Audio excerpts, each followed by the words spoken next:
मी राजेश पंढरनाथ मांदाडे, मुक्काम पोस्ट धुमक चाचोरा, तहसील रायगाव, जिल्हा यवतमाळ. आणि आज आपण पाहणार आहोत एसआरटी बेडवर सोयाबीन आणि तूर पिकाची लागवड कोणत्या पद्धतीने करायची त्याची माहिती आपण आज घेणार आहोत. तर शेतकरी बंधूंनो, आपण जर तूर आणि सोयाबीन लावायची पद्धत जर म्हटलं तर एक तर तूर सोयाबीन असं मिश्र पीक आपण आंतरपीक म्हणून सोयाबीन आणि तुरीची लागवड करू शकतो. याच्यामध्ये हा एक बेड सोडून एका बेडवर आपण दोन तास आपण सोयाबीनचे घेऊ शकतो आणि एका बेडवर आपण तुरीचे एक सिंगल तास घेऊ शकतो. असं आपलं अंतर एकूण 8 फुटावर तूर येते आणि मधातल्या बेडवर आपण सोयाबीनचे 2 तास घेऊ शकतो. आणि त्यानंतर दुसरी पद्धत म्हणलं तर माडं सोयाबीन आपण घेऊ शकतो. आणि तुरी पण काही भागामध्ये लोक माड्या आता घेत आहे, सोयाबीन पिकत नसल्यामुळे काही भागात लोक तुरी सुद्धा 7 किंवा 8 फुटावर त्या पद्धतीने आपण तुरी सुद्धा पीक आपण घेऊ शकतो.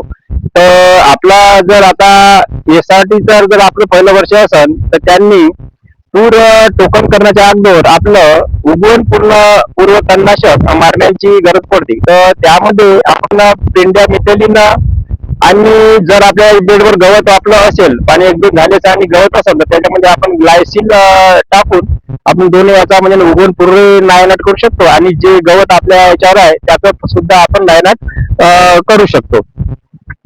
तर तशाच पद्धतीने आपण त्याच्यामध्ये काही आमच्या शेतकऱ्यांनी प्रयोग करून पाहिला आणि त्याच्यामध्ये आपण कांद्याचं तणनाशक आणि ग्लायसिल ह्या दोन यानं सुद्धा आपण तणाचा नायनाट त्याच्यामध्ये करू शकतो.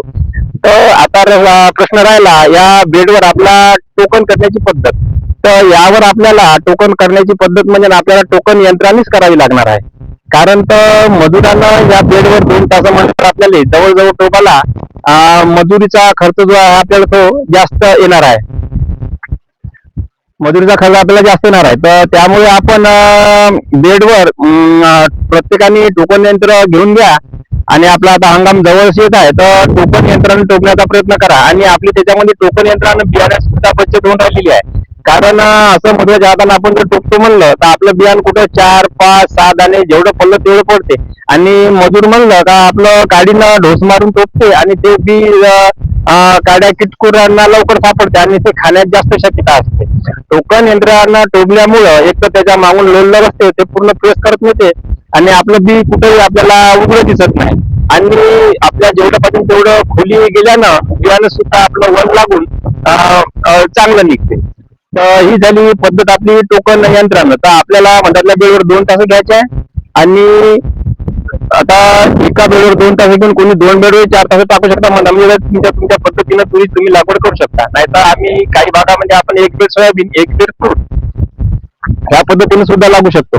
आणि नंतर पुन्हा डबल तणनाशकाचा विषय येते तो म्हणजे आपला जर आपण पहिल्यानं नाही मिळलं किंवा आपण प्री एमर्जन्सी म्हणजे आपलं उगवण पूर्व जर नाही मारलं तर आपण सोयाबीन आणि तूरसाठी परसूट किंवा ओडिशी या उगवल्यानंतर आपण या दिवसाच्या अंदर मध्ये त्याला त्या सोयाबीन किंवा तुरीवर मारून आपण त्या गवताचा पूर्ण नायनाट करू शकतो.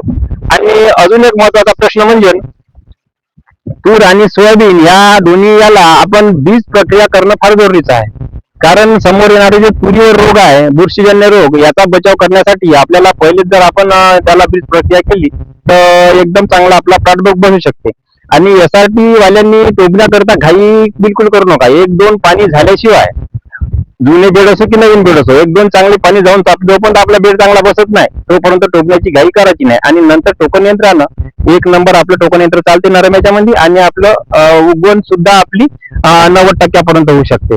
नाही तर उघडीत जर टोकला आपण आणि पाणी जर कमी झाला तर ते आपलं झालेलं रोग आलेलं मरण्याची शक्यता जास्त असू शकते. करायला प्रश्न आपला की आपण सोयाबीन आणि तूर लावायची कोणची. तर सोयाबीन मध्ये आपण पाहत आहोत सतत 2 वर्ष झाले सोयाबीन काही पिकून नाही राहिलं. त्या वर्षी आपण 2 वर्ष अगोदर पांढऱ्या फुलाचं पिकलं तर आपण गेल्या वर्षी पांढऱ्या फुलाचं लावलं.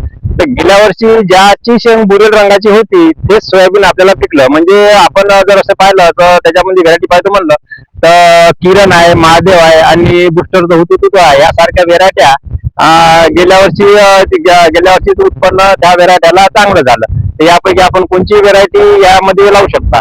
आणि आता राहिला प्रश्न तुरीची तुरी. तर तुरीमध्ये आपण लाल तुरीमध्ये जर पाहायचं म्हणलं तर ज्यांना सोयाबीन मध्ये लावायचे आहे त्यांनी आपली चारू अंकुरची चारू तूर लावू शकता.